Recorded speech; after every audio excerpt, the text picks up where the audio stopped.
Sounds great. Like we'll get to your journey to Nashville and all that and everything, but let's start from the end with the new single, As If and yeah, As Is.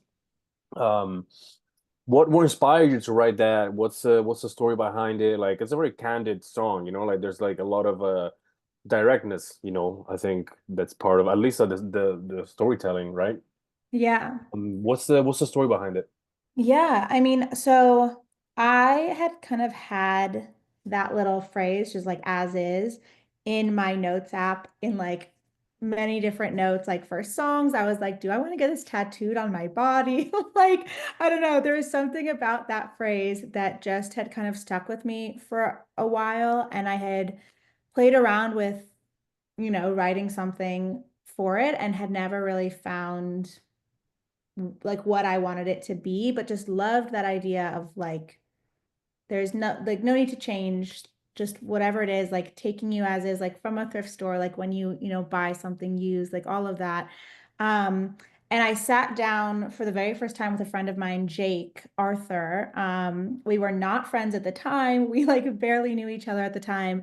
Um, but had met at a songwriters round in Nashville and had both like liked each other's styles and had gotten coffee and kind of like liked each other's vibes personally. And so we sat down for a writing session and he was kind of like, so what do you have? Like, what's top of mind? And I pulled out my little list of notes, and that was one that kind of resonated with him as well. And so we just started talking through kind of what my ideal is in, when I'm thinking about what I'm looking for in a relationship and what I'm looking for in just like a partnership in general, whether it's romantic or not, having that level of acceptance. And we just kind of spiraled from there and that's yeah, the song came out of it. And I mean, it was an amazing way to like write for the first time with a virtual stranger. And since then, we've written a ton of songs together.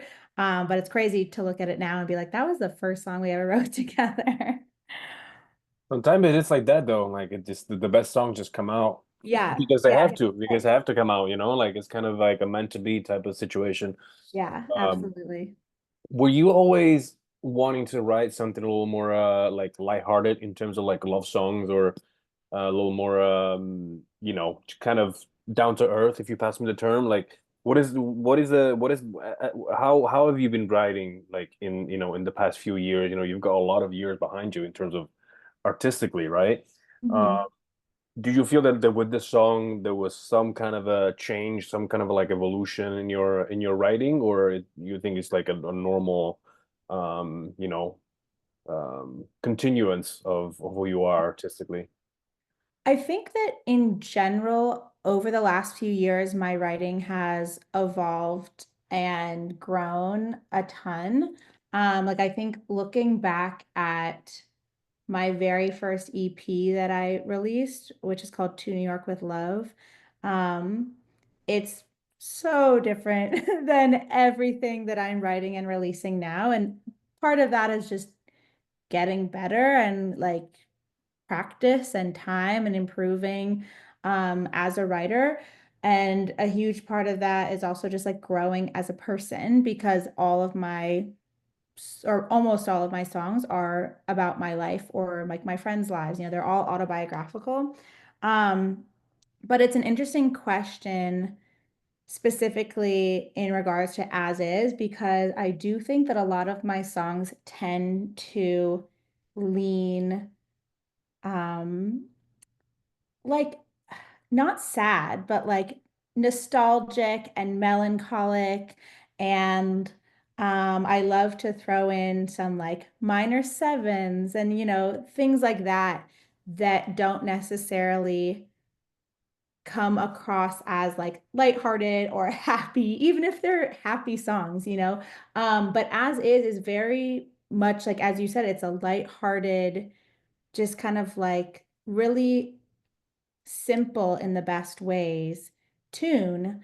And I don't think that Jake and I sat down with that in mind, but I do think that all of the things we were talking about, they were just like on the surface, like sweet and kind and like genuine things. And so it just kind of shaped itself into that type of song.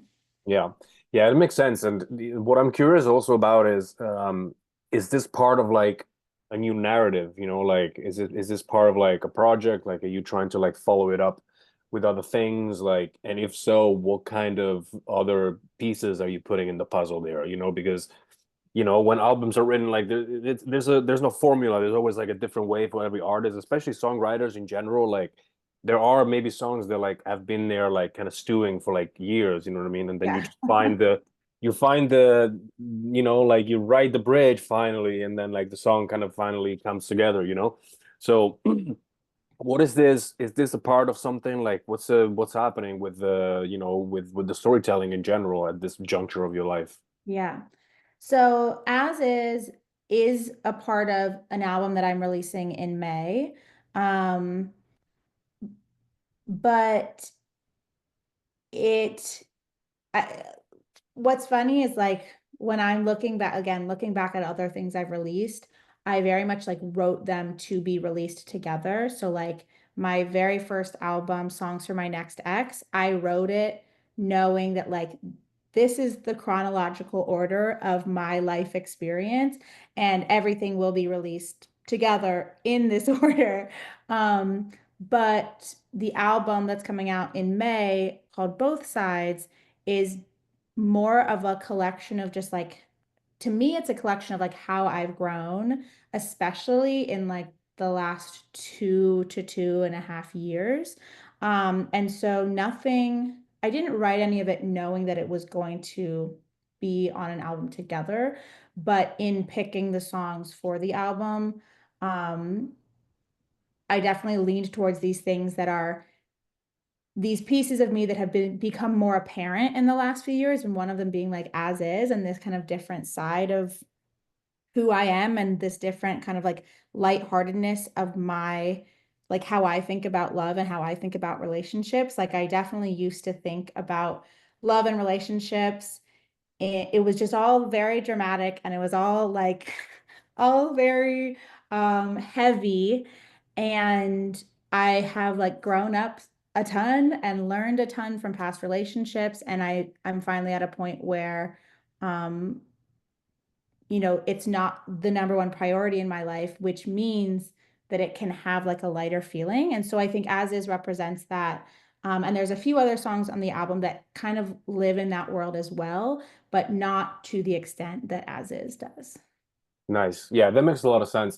And is there anything, well, like kind of like big, this thing that you just said is important, like I feel like it's also like part of the, again, like the main storytelling part. What would you want the audience to get from this? You said that obviously you're kind of like saying how it's not as prominent in your life at this point, so it can be more lighthearted, but what kind of message are you trying to, if any, what kind of feelings are you trying to, like have me feel, you know what I mean, when I listen to the music now, when I listen to you now, you know what I mean? Like, is there any kind of like new trajectory that you're trying to take like that? Yeah.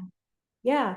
I mean, specifically with As Is, I feel like well, I'll speak from personal experience, but um, there's so much, I have felt so much pressure from society and friends and, people in my life to find a partner and like quote unquote settle down and like do the things in the order that for a really long time society has like said that we're supposed to do them in when it comes to relationships and families and life building and things like that.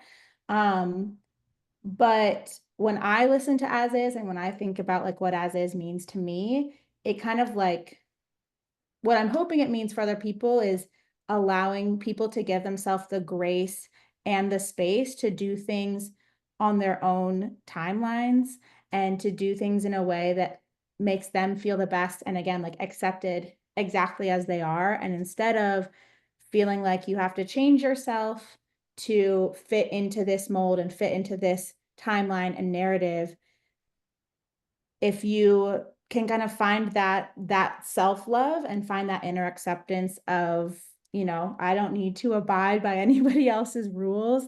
Um, hopefully that just will be a better experience in Yeah. the. Yeah, makes sense. It makes sense. And because like what I liked about your stuff as well is that, you've had your times in your artistic career where you addressed, heavier topics, like addiction, PTSD, like with your song Good Kind of Hurt, for example, like how do you balance those two? Are these two uh, you know, parts of you that that are always like kind of like artistically conflicting, quote unquote? Like how do you go from, this to that, and what do you think, like a song like, Good Kind of Hurt, what kind of purpose does that have? You know what I mean? Like why do you feel the need of, addressing those heavier topics? So those are like could be like very dangerous to and more risky to even, sing about or like write about. You know what I mean? Yeah. Um, well, I think first and foremost, like we all have a dichotomy in us to some extent, like everybody has different layers and different aspects of their lives. And, so because I'm writing autobiographically, I think for me, it would feel really disingenuous to, only write the happy stuff or only write the sad stuff or only write, kind of in one theme, because really like when I'm writing, I'm basically just sharing my journal with the world. And I want it to be authentic. Like I want it to feel, and I want people to, understand that this isn't, made up stories that I'm just writing as an artist or a creative. Like this is what I'm going through and this is what I've experienced or seen, those I love experience, which is why I think it resonates a lot with people because it is so authentic and raw. And so with all of that in mind, I think, yeah, if I were to only focus on one aspect or two aspects of my life, it just wouldn't be giving the full picture, which is why I think it kind of all needs to be said. But then in terms of the kind of more difficult things, truthfully, when I write, and this is definitely how I started writing, but um it's still, it still plays a role in like what I write today as well. Like I'm writing for me, like I'm writing to process through my own experiences and my own emotions. It's very rare that I decide to write something because of somebody else's like prompting. Um, and so I have a lot of songs that are, maybe I won't share them out with the world ever, but I wrote them so that I could get through whatever that was. But I think the beauty of art and of music, music especially, is that there are so many people struggling with deep and dark and scary things, whether that's addiction or, struggling with mental health or struggling with, um, kind of the darker sides of what relationships look like. And it can be really easy to feel like you're doing those things alone and that you're the only one who has gone through those types of things. But when you see it or hear it reflected in art, um, I think it helps people process through those. Just like for me, I'm processing through them by writing it. I think music, especially, has a really powerful way of helping people to get through things and helping people to process things emotionally. Yeah, yeah, very true. And speaking of that, you've been touring for the longest time, and for this specific, like type of like, power of healing, like that music has and all that. Was there ever like any moments like throughout your touring career where, you or like online, social media, all that type of thing, like the feedback that you get from people that listen to you that kind of like got maybe past something because of your music, or like they got the help they needed, or like, maybe they found something, because like it does happen sometimes, like you just like find a song or find an artist like out of the blue completely, and just somebody sent it to you, you know what I mean, like to get through that time, you know what I mean, or that particular moment that you were leaving. What kind of feedback are you been having from from people, from the road, social media, whatever, to your, to your kind of music? Yeah, I think it's funny because you had asked about, songs like Good Kind of Hurt and like kind of the darker things, like can it be kind of like scary or risky to share? But those are actually the ones that I tend to get the most feedback on, of people being like, and I'll use a specific example for Good Kind of Hurt, but I had a woman come up to me at a show or after a show, in the fall, and share that her current partner has been struggling with addiction, and has kind of been in and out of rehab throughout 2024, and that Good Kind of Hurt like got her through that entire process, and he's now out of rehab, and I mean, I don't, hopefully still sober and on track, but that was a song that she was just listening to on repeat, to just get her through that. And there's kind of honestly countless stories of things like that with Good Kind of Hurt specifically, and my song Leavin', which is on my EP Sputnik. I've had a lot of people who are struggling with like long distance relationships and kind of grappling with, how do you let somebody go? Do you let them go? Things like that. That song I've gotten a lot of, yeah, response from, of people being like, I don't know what to do, but leaving helped. So it's almost always those sadder songs that people kind of reach out to me about. But I think that kind of speaks to what I was saying, that it's, their art is there to help people and move people, and um help them process, and I'm just hopeful that my songs can do that for a few folks. Nice.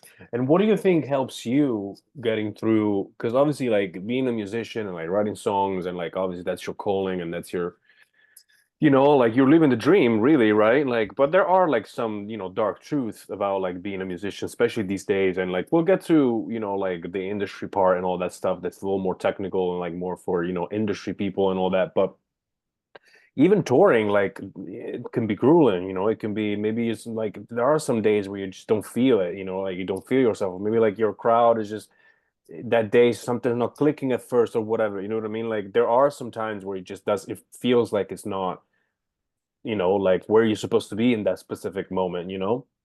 What do you think gets you through the whole, the downsides of, being, like you're a touring artist, like you're literally like erratic, as a being, you know what I mean? You have to, there's never like enough stability in a musician's life when you have to be on the road all the time and all that. How do you think you get through, the dark moments? Yes. Great question. Um, I don't know. I mean, I think for them, I think a few things. Like first and foremost, I have like a really amazing support system. My family and friends are so supportive of me and everything that I'm attempting to do. And even though pretty much none of them like know what it is I'm doing or like have personal experience in the industry or on this path, they do as much as they can to give advice or just like be there or distract me from whatever it is so I'm very grateful for them, because I think that's a huge part of why I can get through like the harder days. But I also think a huge part of it, especially when kind of what you mentioned, if it's like something's off with the show, like I don't feel, my best, I feel like I did a bad job, like whatever it is. I feel like this industry, and specifically being an independent artist in this industry, just requires so much self-determination and self-motivation. And I think I've gotten really good at, sleeping it off and then picking myself back up again. And reminding myself that like it's not something that happens overnight. It's not something that happens in a day or a week. Like, and one performance isn't going to change the trajectory of whatever it is I'm trying to do. And that has been like I'm still working at getting myself to believe that all the time. And so sometimes it's just I'm saying it and I'm not believing it, but if I say it enough, maybe it'll stick. But I do think I've gotten really good at doing that and hope and will only continue to get better at doing it. But a lot of internal drive. Yeah, Yeah. there's no like, this is like an there's not supposed to be like a right answer to this. Like it's just Yeah. it's funny how everybody's got their own, recipe for the, against the potential self-destruction part. Yeah. You know what I mean? Because like you will like run on fumes, and it's not easy to be a Yeah. musician. Like it also like takes a toll on your body as well. Like a tour it's grueling. You know what I mean? Like it's not like all glam and cool and all that. Yeah. It just there are some times where you just go to sleep and you just would love to sleep for 2 days straight, but you can't. Yeah, I feel that. I also think a big, I think something that helps for me is like I'm a very type A person. And so what I remind myself is like worry and focus on the things that you can control. Like send those emails, do that follow up, like do the research for the venues, do everything that I can control. And at the end of the day, if like somebody doesn't want to book me or somebody doesn't like the show, like that's not in my control at all. And so I will do everything that I can do to set myself up, but it's not always going to work out. Yeah. And it doesn't matter. It's fine. It's Yeah, okay. There are worst thing that can happen. They say yeah, no, you absolutely. can go to someone else. Let's close with this, the positive notes and all of that. Because being in the industry is, again, not the easiest thing to do, especially being independent, all that type of stuff. But have you ever had a mentor, or maybe like somebody in the industry, or it doesn't have to be like execs, like this could be producers or like co-writers or whatever, like anybody that kind of like gave you some kind of guidance, a piece of advice that you kind of still hold dear to you, that gives you the, like, again, like the like a lighter purpose, like a more like a brighter purpose, like a clearer path. Was there ever anyone that gave you that type of advice, or Yeah. Um, Actually, I wrote a little novel about this the other day on Instagram.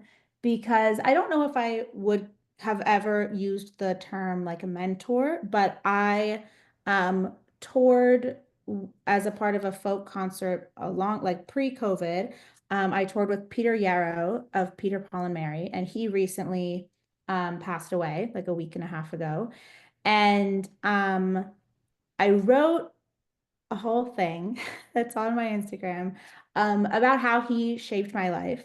And because he truly did. Like I was listening to him from like the day I was born. Like Peter, Paul and Mary was something my parents played when I was growing up. Peter, Paul and Mary was one of my first concerts that I ever saw. And then I got the chance to tour with him and actually get to know him and sing with him. And it's just, I mean, I could speak about it for ages, and it was just such an insane experience that I like got to do that and got to really come full circle. But the reason why he was the first one to come to mind is because there was never any specific like advice that he gave about being an artist, because also he had been doing it for so long and it was a totally different industry. But what really has kind of inspired me and given me a lot of drive and shaped the way that I look at creating music and moving forward in the industry is that he really kind of embodied the creation of music like solely for the purpose of connecting with others. Like when he started creating music years and years and years before I knew him, but even up to when we were performing um, in 2018, 2019, everything was about the connection of sharing a song that meant a lot to him and sharing it with an audience with whom it also meant a lot. And there was nothing other than that. It wasn't like how much money can I make, or how many views can I get, or can I get this song to go viral, or anything like that. It was about just the genuine connection that art brings us. And I think, especially in this day and age where the industry is so focused on social media and things like that, which is not something that I personally love to spend my time on.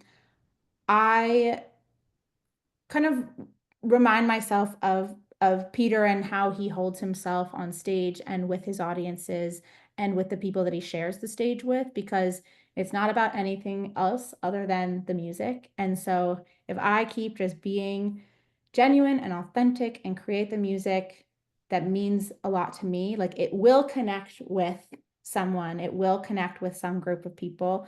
And maybe it's not the like viral 5 million people, but I would rather it be the community that like that's drawn to my type of music than something that's disingenuous.